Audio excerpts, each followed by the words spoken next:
how actually institutions are entering this world. Because you have to think that one of the main initiatives from BGA was actually a UN accelerator program, right? We were in Copenhagen last month, and that's actually a sign on how institutions are entering in this field. So I would like to welcome in the stage Glenn, please come to the coach. Francesco Lamonea from Consiglio Nazionale Giovani e Presidenza dei Ministri, and Alessandro Malventano from European Decentralization Institute. Thank you.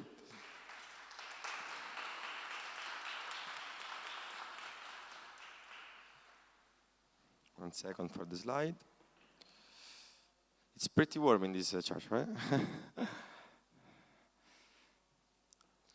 Okay, so I will be the moderator. So just to give you in a nutshell what is happening on the side of BGA for the people that actually don't know this association, like, you know, BGA from 4 years, and it's part actually 3-4 years, is kind of like, you know, trying to understand if there is like a purpose. That's my view. Glenn, maybe correct me if I'm wrong. I think that BGA is trying to understand if there is like a purpose, a part of the profit organization. Like there is a real purpose for non-profit. There is a real purpose for impacting this industry. Because, like, you know, this industry started from Bitcoin, right? And from blockchain. So we're really connected with the financial institutions, with the financial world. Like blockchain is becoming a backbone of financial infrastructure. But in my opinion, like one of the main takes of BGA is like, is there like any other use case that are not really related to financial purpose? Is there like, can be this technology used for profit, for good purposes? So that's why I invited Francesco Lamonea, that is actually like really helping to innovate Italy, in my opinion, with this is a community controversy and his role in Italian government. And also I invited Alessandro, that is really working with closely with the European Commission, with the European Foundation through his institute, European Decentralized Institute.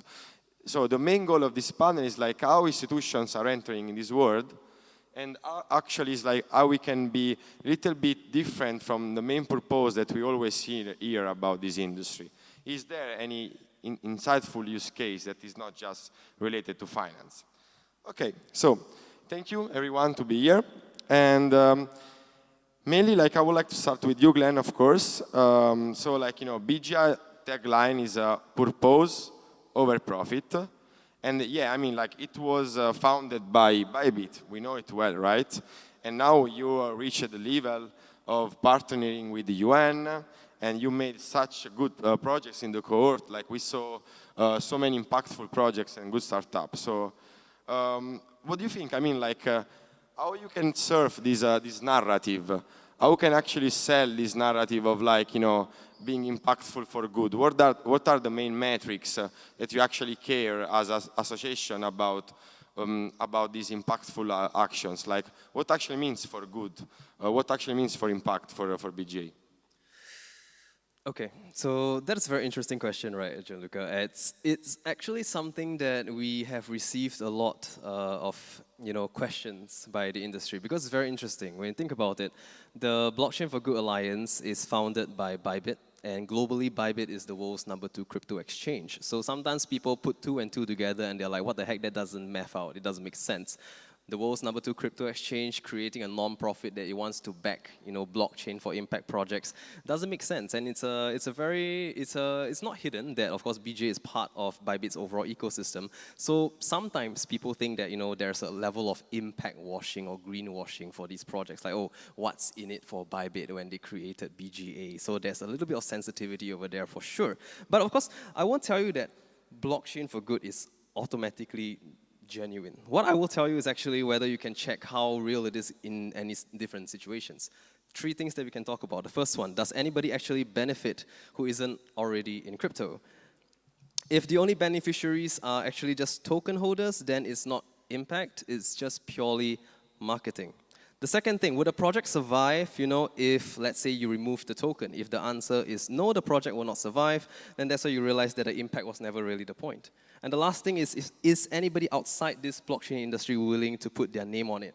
Whether it's a parliament member, whether it's your UN agencies, whether it's other governments or other NGOs, are they willing to put their name onto something like that? If they don't, then they definitely have done some diligence that the industry doesn't even do itself. So when you talk about what we are doing, what is really impact to us is about changing lives for the better. It's not so much about commercial profit when we talk about what BGA does. Of course, yes, Bybit is a major backer of BGA, and that's a very interesting concept that we like to deal with as well. But one thing that we always say is that a lot of projects that we decide to back, that we decide to support, are not even, directly contributing to the bottom line of Bybit itself. It's about really the impact that they have on the world, to the people, to the communities that they serve, and that is the true evidence that when we talk about blockchain for good and what Blockchain for Good Alliance is doing, it is all about the heart and the soul of the project that utilizes blockchain for good. Okay, thank you, Glenn. Actually, I think that gives a clear explanation of actually what is doing BGA. For the people that don't know, I think that was quite helpful. Thank you so much. But let's go more in a tangible way. Let's try to understand what are one of the main pillars, what are one of the main actions that you have done this year and last year. For example, maybe the crowd is quite interested to understand more what you have done with the UN, with the United Nations. We were together in Copenhagen. We are going in New York in September. So I'm interested to understand what is your role, what is the partnership with the United Nations, what you have done with them. Okay, so nice question for marketing what BGA is really doing, right? So the BGA is actually, number one, we are a member on the UNDP's Blockchain Advisory Board, so we actually regularly convene to advise, different programs and initiatives that the UN and the UNDP and other UN agencies can actually do to adopt blockchain properly across countries. And of course, UNDP has a massive distribution channel, right? The development program. We are actually the founding members of what is the SDG Blockchain Accelerator with the UNDP. So together with multiple other partners, including those like Cardano, those like Stellar, and a lot of other partners across blockchain and AI, we actually run a global accelerator. So this accelerator is entering into its third cohort really soon, but in the first two cohorts, what we've seen is projects that solve problems for different UNDP country offices. So when we piloted it last year, we had 76 different UN country offices come on board to say that, hey, this is a How many? 76. Okay, 76 countries. Okay. 76 different countries that actually say that, hey, this is a problem that I have. How can I use blockchain to solve them? We match the different blockchain projects within the entire ecosystem to pair it together to solve these problems and pilot these solutions for the different countries. And the projects that actually manage to reach a certain level of skill in its pilot, they actually get to be deployed through UN's procurement processes to actually match on site. So we have European projects that actually piloted BGA projects, basically. European projects that were based in Netherlands, they're actually piloting in Africa. So we actually bridge countries together like that through the alliance. That's amazing. That's a real impact, though. And I won't try to follow this answer on the next one. In all these projects, now it's been a while, right? That you are in BGA, is almost 3 years, and even with this partnership with UNDP, and actually, what is the main use case that you see? Which use case has more traction in the blockchain field? Because we saw that blockchain started as a financial backbone, right? And you are mentioning that over 76 countries all over the world actually try to use blockchain for a good impact. Maybe might be for charity, might be for actually trace water supply chain, might be for digital identity. So in all these years, what is one of the main use cases that you think has actually more impact? My friend, I actually have no real answer for that because the real answer is it really depends. We at the BGA and my colleagues that are here can verify this with me as well, and you yourself also. We have seen a lot of different projects utilizing blockchain for all sorts of purposes. Of course, we talk about some crazy projects that literally like to come up to us and say that, hey, we have a crypto token and crypto can make people rich and therefore that's blockchain for good, but that's completely nonsense, right? That's nonsense. But that aside, we've seen projects that utilize blockchain for cybersecurity. We've seen them use it for supply chain transparency. We've seen them use it for philanthropic causes. Recently, we even have a project that actually is using, NFTs to save cats on chain. So literally, they tokenize stray cats on chain, and you can actually support them by utilizing these NFTs in the game, kind of like reviving the whole NFT and metaverse era again, but really to push the concept that blockchain and decentralized technologies can even support stray animals. At the same time, we also one of our most major most majorly backed projects that actually got a further investment by Bybit itself is a Spanish project called Ethic Hub. They are backing coffee farmers, so microfinancing to coffee farmers on chain. So the real answer to your question, Gianluca, is there is no real answer to that. We see amazing use cases that perhaps people never really thought of before. Let's say on over 76 countries. Universal. For example, on topics of UN, let's say the main three the main three use cases. Maybe Well, traceability, digital traceability, identity. we talk about clean energy, and we talk about sustainability. Clean energy and sustainability. Absolutely, for across the UN Okay, ecosystem, thank you so yes. much, Glenn. This was quite helpful to actually have a glance of what BGI is doing, and I think that we highlighted different use cases that are not just finance related. So that's actually amazing, and because there is all this bias that blockchain is just like related to finance, but here is the proof that it's not. That's the fun thing, right? I never talked about finance at Yeah, all. that's the point. Thank you so much, Glenn. Of course. So that was like the more impact view. I won't pass to Francesco Lamonea, and I'm more interested like on the public sector view, right? So of course you are non-technical, like you come from a law background, and like you're focused on also on economic backgrounds, but like from a public sector view, how do you see blockchain? Like, do you see it as more a threat? Do you see it as an opportunity? What is your general opinion on this technology? And do you think that government understand and actually try to implement this technology? Yes. Good afternoon to everyone. Thanks, Gianluca. This is an important question because, in my opinion, all the reason that now are moving the institutional is the fear to losing an opportunity, and the fear to improve some differences between countries, especially in Europe.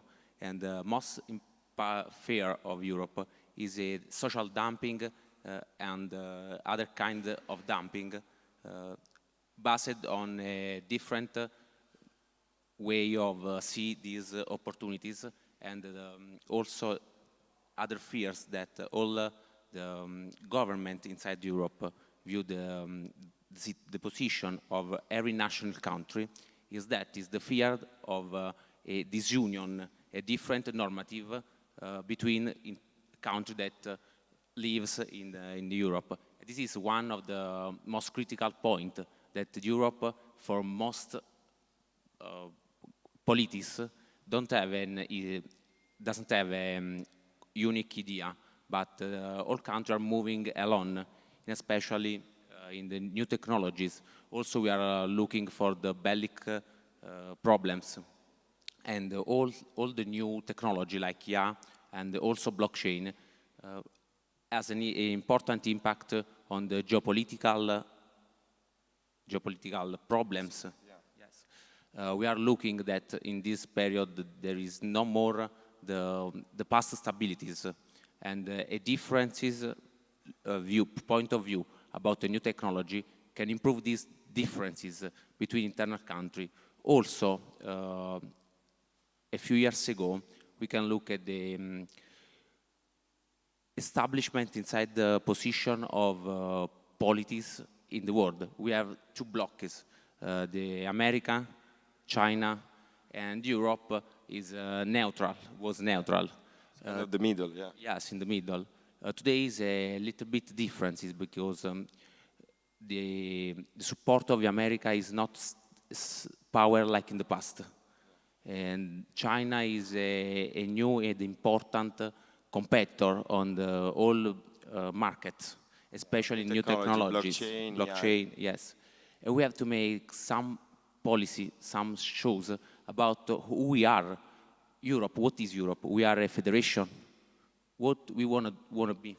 Yeah. And the new technology and the blockchains will be the sector where will be a economic war. Who now keeps the structure and studies and they improve their systems will be advantage for the next year. Yeah, no, I really like your take, because basically like we can say that now new technologies like as a kind of like power tools. We had, for example, Cold War, and there was the nuclear power that the countries destroyed was based on how many nuclear weapons you had, right?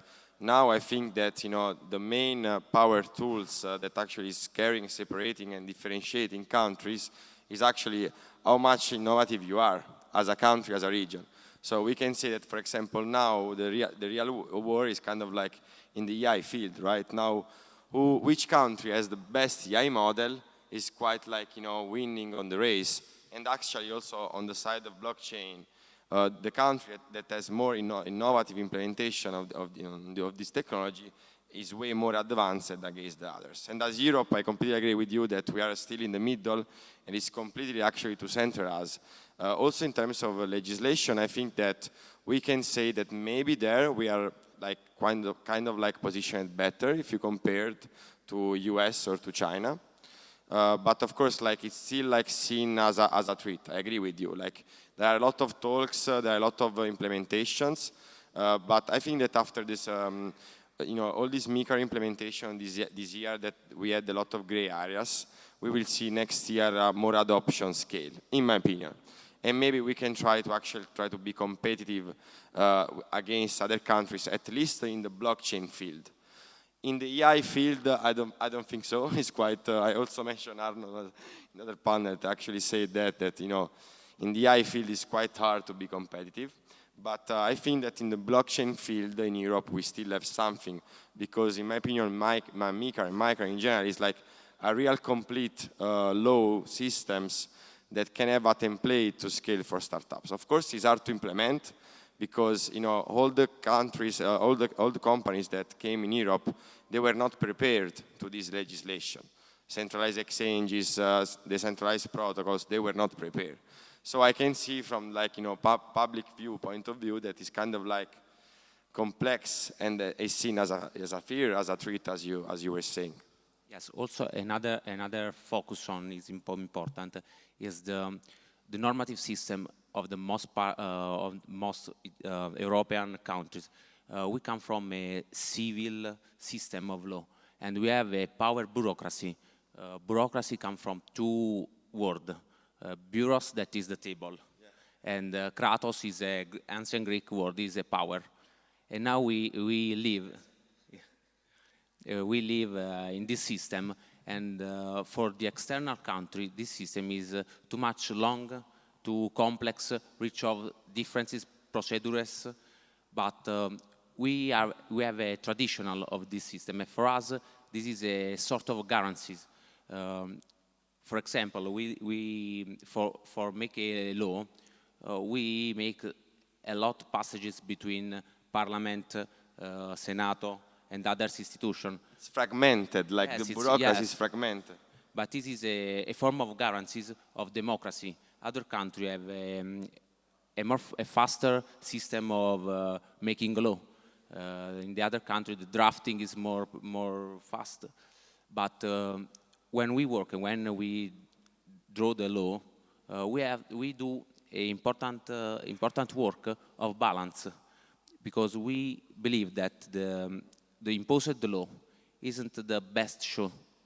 We prefer, like our tradition, a balance between all the interests in the play, and this is important for our tradition and for a guarantee for democracy tradition. The other country has another differences way to make law, and they don't understand why we are too much slow. Yeah. But indefinitely, I'm agree with our system only because I work in this, and for me, is really a guarantee of transparencies and other civil rights. Also, I think with the implementation of digitalization, also with the system of blockchain, will be more guaranteed other rights like transparencies, security, privacy. Also, we are living an important discussion between who support more transparencies in the procedure and who support more privacy of person. It's like there is a debate between more innovation or like more caring about yes, the citizen. And we have to make a balance between who prefer the transparency and the others that prefer privacy of person. A blockchain is a good solution, and we are working of a normative in this way. I hope that the work will good, and can we are arriving in definitely normative that today is still complete. It's still a gray area. Yeah, I hope that actually Michael also after this 1st July will a bit clarify the current situation that is actually gray for players, for builders, for startups. Like it's actually affecting all the business scale. You can be a startup, you can be a small medium enterprise, you can be a large corp, but it's quite difficult to understand how to respect the law because the law is quite complex and we definitely need like a way to how actually achieve with that. But like I'm curious to understand your point of view, and then we will pass to Alessandro. But like it's funny because blockchain is a technology that is out there from a lot. Blockchain is not a new technology, right? Now it's a bit trendy. Now we saw that institutions are following it, but I think that EI was way more disruptive. No, that's for you. Like I mean, like EI is way literally more disruptive as technology. Like if you have to compare EI and blockchain, EI is more disruptive because I try to explain blockchain so many times to people around me, but blockchain is something hard to understand if you are not in the field. While EI, with ChatGPT was way easier to understand it because even if you're not a technical person, you use ChatGPT daily basis and it's way easier to understand. So based on this concept of like, from a public sector view, do you think that like the government now is like has the same balance of weights between EI new laws and blockchain new laws, or like do you think that the focus is more like on EI? What is your take? Yes. We have a lot of programs based especially on EI, and in blockchain we are in the past. There is a new technology that we don't have studies in profundity. We have just some ideas, but in my opinion, there will be a lot of study that have to study the sector and the improvement then a normative about it.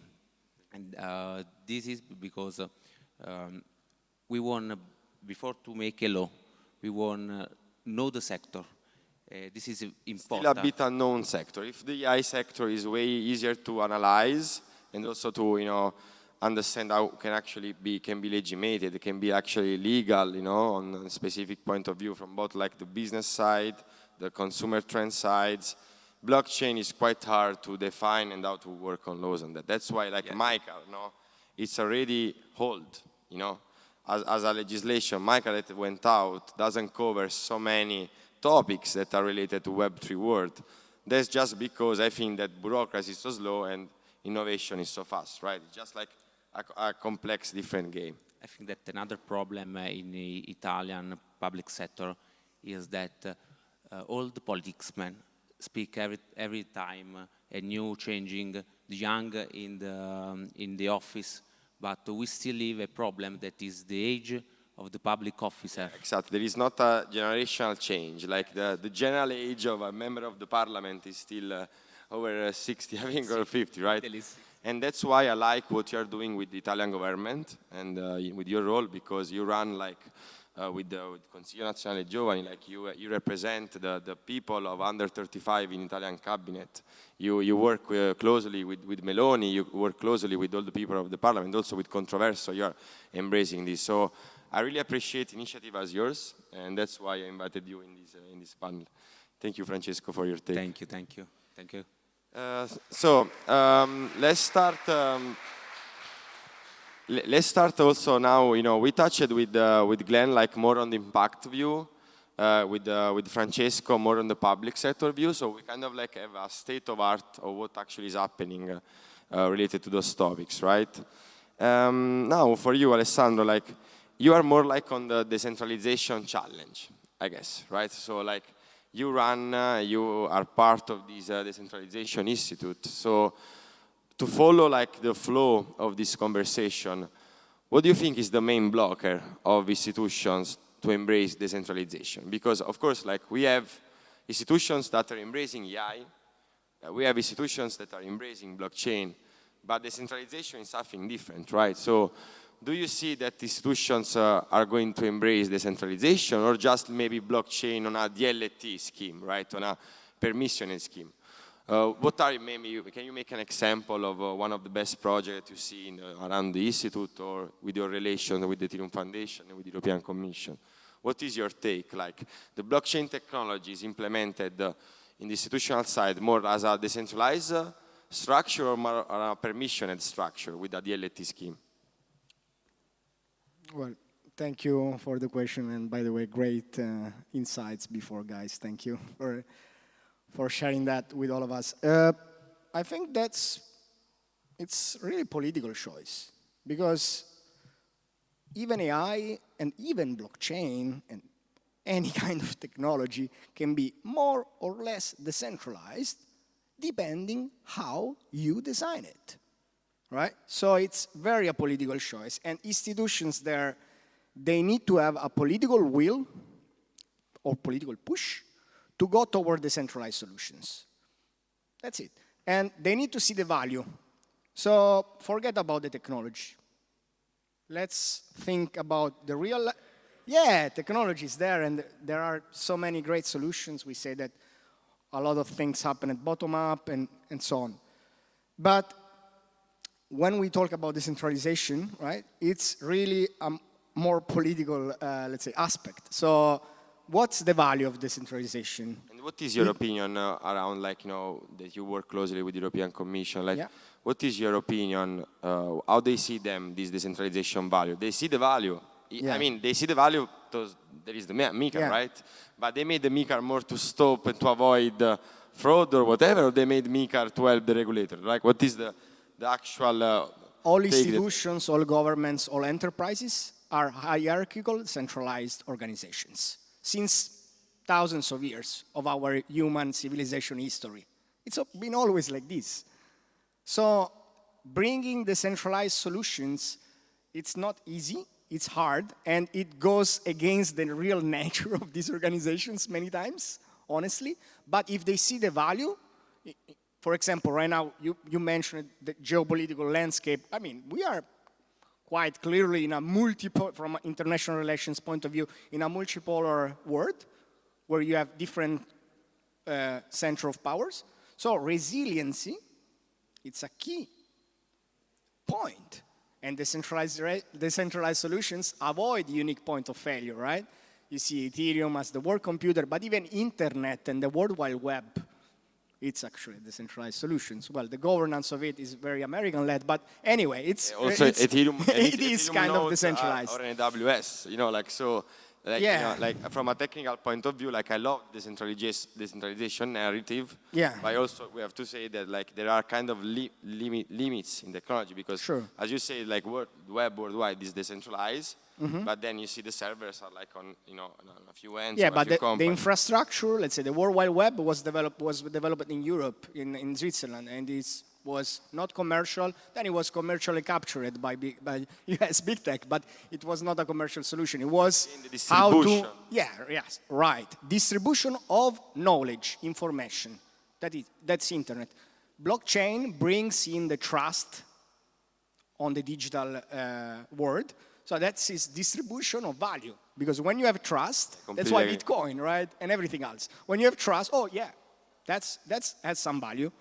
And so this is a real use case. This is a real value for blockchain and other decentralized solutions. But again, very important, the political design and political will, because even blockchain solutions or other kind of decentralized solutions can lead toward centralized outcomes or dystopic outcomes or so on. So going back, sorry, a bit. That's amazing. That's I like to brainstorm panels. Otherwise are boring. But going back to your point, if there is any blogger for institutions, I don't think there is any specific blogger. I think that actually, even if it's not that known underneath, for example, the guys were talking about UNDP and United Nations, but even OECD, many international organizations have been piloting and working on this since 10 years or so, 2016, 17, I would say. So, I mean, it's not new, this thing. We are 2026 now, right? We are actually, last week I was in this event, I mean, I think you were too, there at Science Po with UNDP. So there were many blockchain foundations and other players from also tradition, like Caisse des Dépôts from France. they were saying, okay, yeah, we are in this blockchain phase now where we are transitioning from pilots to production. It's not anymore a research, it's transition. I like this word. So Yes, you can it's see that becoming, it should become the backbone of our digital public infrastructure. And that's very hard, that's very long-term, let's say, process, but it's happening, actually. Now I would like to end to you, and then also we'll come back to Glenn for this question. Like, I like your touch points, and in your opinion, what are the main use cases that institutions will embrace with blockchain technology? Like maybe transparency for supply chains, sustainability. Like, you know, what are the main use cases that you think that are being embraced from institutions? Maybe digital identity. For example, like I love the concept of, like, you know, from in Switzerland, from the 1st January 2027, we will have the first digital passport, all in ZK. Actually, the project was already out a few months ago, but they had a big issue with privacy, so they stopped it. But from 1st January 2027, all new passports for new citizens will be issued in blockchain, all digital passport, using ZK. So I'm really a believer of ZK technology, as you know it already, we touched it in other panels. But apart maybe of digital identity, do you see other main use cases on how actually decentralized technology are being embraced from institutions? Or just digital identity in Europe? No. Let's not touch financial, right? Yeah, Other use okay, cases. so going behind the financial applications, of course, but also the identity you just mentioned, as I said, is being, I mean, blockchain is a sort, well, that's my view, but maybe wrong. It's a sort Internet 2.0, Internet of value rather than Internet, a network of value rather than network of information. So it's really becoming, it could become, and in my opinion, will become at some point, really the base, the foundation of digital public infrastructure, DPI. When you talk about digital public infrastructure, of course, you're gonna talk about healthcare, you're gonna talk about transportation, you're gonna talk about logistics, you're gonna talk about, well, these are three, right? You mentioned three, you asked three, but many more. I mean, almost everything. Almost Many use everything. cases. So we are talking about digital economy and digital society as overall moving, real economy actually, in real society moving in the digital world, and blockchain is one of the technology in a decentralized manner that can make this possible at scale. Another very important point, scale it because fast. coordination at scale is one of the main value also of these technologies. So Thank you, Ale. Really nice insight. Thank you so much. So, as you can see, we made like a deep dive overview on actually how institutions are entering this world, and I was really quite interested about the use cases, because then like we say, okay, we talk about adoption, we talk about transition, but in my opinion it was really important to highlight the main pillar, the main use cases that are actually institutions are embracing. So for sure, financial, we saw real world assets, we saw tokenizations of bonds, treasury bonds, but also, as we discovered today, digital identity, traceability, supply chain, sustainability are main topics that actually are being embraced from institutions. So, again, do you would like to end with your opinion about this topic? Something to say maybe to our crowd, or? Oh, okay. For me, I'm not European, right? Obviously. So I decided I'm going to get like whacked on my way out here, or maybe I'll get praised, I don't know. But anyway, so honestly, to the rest of the world, Europe has always struck as somewhere that's very, like sustainability is very close to it.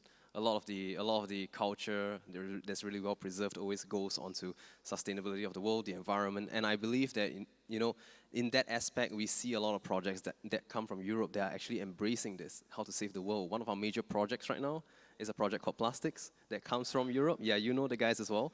They are amazing people, right? They are essentially piloting different types of projects with different UN agencies around the world to properly trace, and turn plastic waste into usable credits that people can buy things with. So turning plastic into Partnered currency. also with the Bayer Leverkusen, right? Like football teams. Yeah, it's so crazy. they So- basically, like, Plastics is an amazing project that I saw as an advisor, and basically what they do, they take all the plastic bags from the actual All sorts people, of plastic waste. all plastic tools that actually are coming from football matches in a stadium. Imagine like you go to a stadium and you drink Coca-Cola. So imagine people in Europe how they are like throwing away all these plastic bottles everywhere, and they created a nice system flow.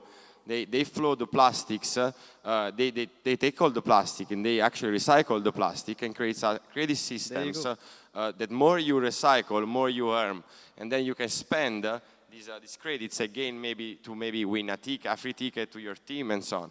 And that was done with Bayer Leverkusen, that is like a famous football club in Germany, and that's based on blockchain, but people don't know. That's why what we should do, that's why we do these panels, try to make awareness about those topics, because as also Alessandro said, now it's 2026, like research were done like 10 years ago. Now the technology is here and like actually is being implemented. So thank you everyone for this panel. I'm really happy of the topics that we touched. If you have any questions, of course, you can come to us. It was the last technical panel of the day. Now we will have visions and some artistic related stuff. Thank you, everybody. Thank you.